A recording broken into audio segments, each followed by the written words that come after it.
Walaupun misalnya ya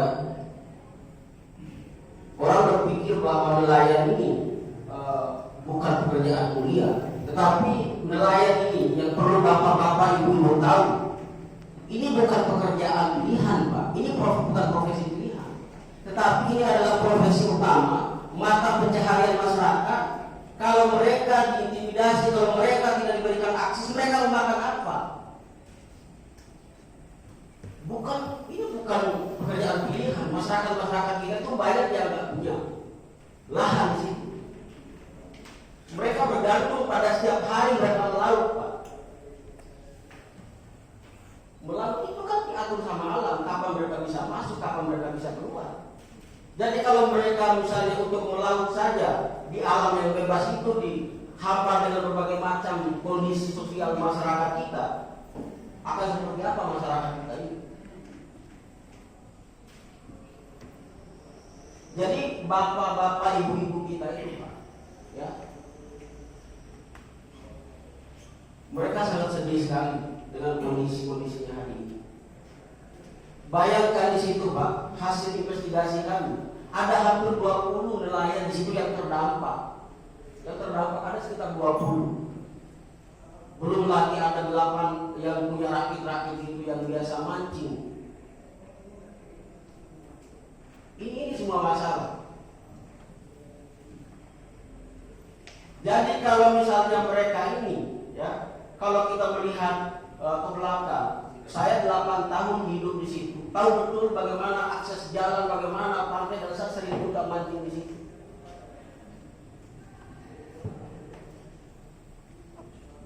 Dulu ada akses jalan di situ, Pak.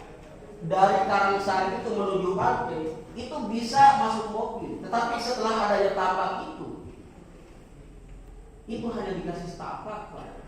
Itu hanya ada setapak jalan di situ.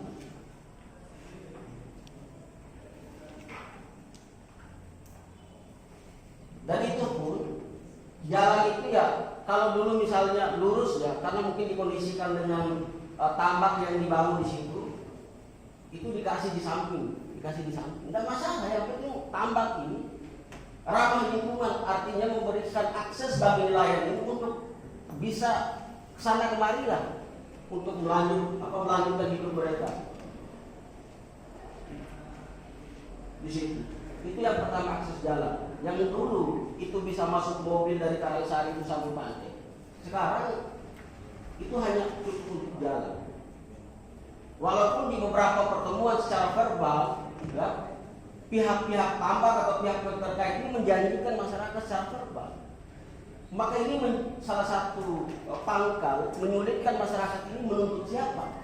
Sementara hanya dijanjikan secara lisan, Pak. Jadi artinya tidak ada kesepakatan secara administratif yang dibuat oleh para pihak ini antara masyarakat sama tambak ini, sehingga mereka punya payung hukum, kekuatan hukum di situ. Tidak ada. Akhirnya ketika masyarakat datang nuntut Pak Lurah begini begitu, mana perjanjian kalian? Tidak ada. Tidak ada perjanjian. Akhirnya tidak punya kekuatan hukum di situ. Tidak punya kekuatan hukum. Akhirnya lama-kelamaan janji-janji yang sering disampaikan oleh pihak tambak itu tidak terrealisasi sampai hari ini, Pak. Tidak ada terrealisasi. Ada yang bilang dikasih jalan itu 3 aro lah, 4 aro lah, atau apa.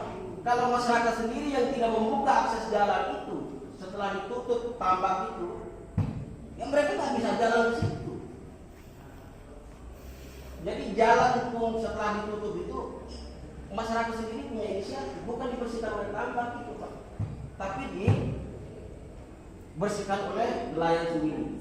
Ini yang pertama, masalah jalan. Kemudian di situ, Pak, ada petani. Ya, setelah ada tambak itu dulu ada irigasi, Pak. Sekarang setelah ada tambak itu, irigasi ini udah nggak ada lagi. Jadi ketika musim hujan, air itu akan kena kepada nelayan petani-petani di sampingnya. Jadi ini menjadi catatan kita semua terkait akses jalan dan irigasi. Ya. Kemudian yang paling urgen itu Bapak Ibu, mungkin kalau akses jalan mungkin walaupun setapak nelayan masih bisa jalan untuk pergi melaut. Tetapi yang paling urgen di masalah ini adalah masalah tempat para nelayan ini untuk memarkirkan sampahnya. Ini mohon dicatat pemerintah, ya, atau Dewan Perwakilan Rakyat, karena ini masalah nelayan ini masalah yang paling urgen menurut saya. Ini sangat urgen sekali. Mohon dicatat ini. Kalau para nelayan yang 20 orang ini atau bahkan lebih di situ, ya, mereka itu hanya mendapatkan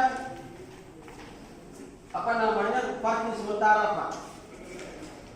Ini. Jadi mereka hanya mendapatkan parkir sementara. Ini pun di bawah pohon kelapa, Pak. Kalau orang, ya, ketika mereka tidak melaut kemudian orang panen kelapanya, ini berbahaya juga bagi mereka.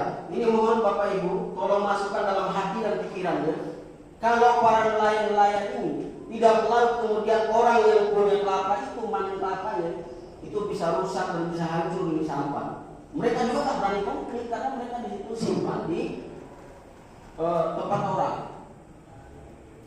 Terus yang kedua, Pak Dewan, selanjutnya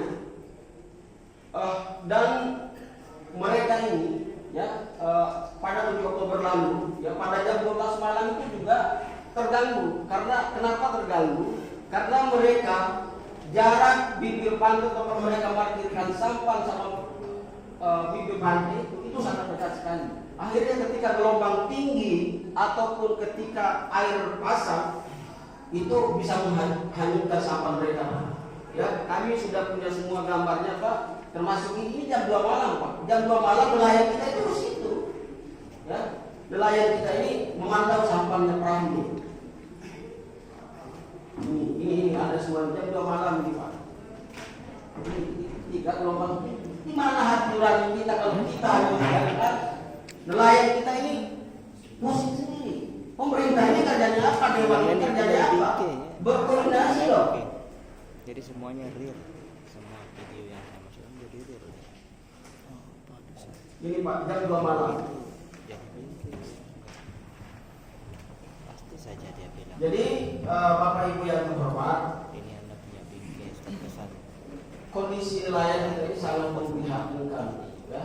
Sekali lagi ini bukan profesi pilihan, Pak, tapi ini profesi utama. Tolong catat, terutama pihak-pihak tambak. Saya di sini tidak hanya teriak-teriak saja, tapi ini adalah panggilan nurani saya sebagai seorang mahasiswa dan manusia di sini, ya. Jadi saya tidak mempersoalkan apa masalah tambak itu, tapi yang saya persoalkan adalah bagaimana masyarakat ini bisa hidup dan bisa pergi melaut. Itu menurut saya, ya. Jangan ini hanya disiungin Bapak Ibu. Saya ingin ini harus tidak lanjut, ya, harus tidak lanjut karena hukum tertinggi negara itu adalah keselamatan rakyat. Ya, bahkan mereka itu, Pak, walaupun tidak melaut 1 hari 2 hari, tetap bayar pajak. Bahkan bayar pajak itu dari hasil mereka tangkap ikan. Masa pemerintah enak-enakan bentuk perda apa untuk punguti orang pajak, sementara mereka tidak diberikan akses untuk bekerja dan lain sebagainya. Ini mohon para pimpinan, ya, para pihak tambak, ya, yang hormat, ini kita bicara dari hati ke hati, ini demi masyarakat kita, ya. Kami tidak ada tendensi lagi persoalan tambak, masalah ini setelah cek lengkap semua, bukan masalah lengkap atau tidak. Yang saya inginkan masyarakat ini bisa melaut atau tidak, bisa parkir sampah atau tidak. Ya tambak ya jalan, nggak ada yang persoalan tambak mau izin mau apa, itu persoalan kita. Tugas kami mengawal masyarakat kami untuk bisa hidup dari mereka melaut.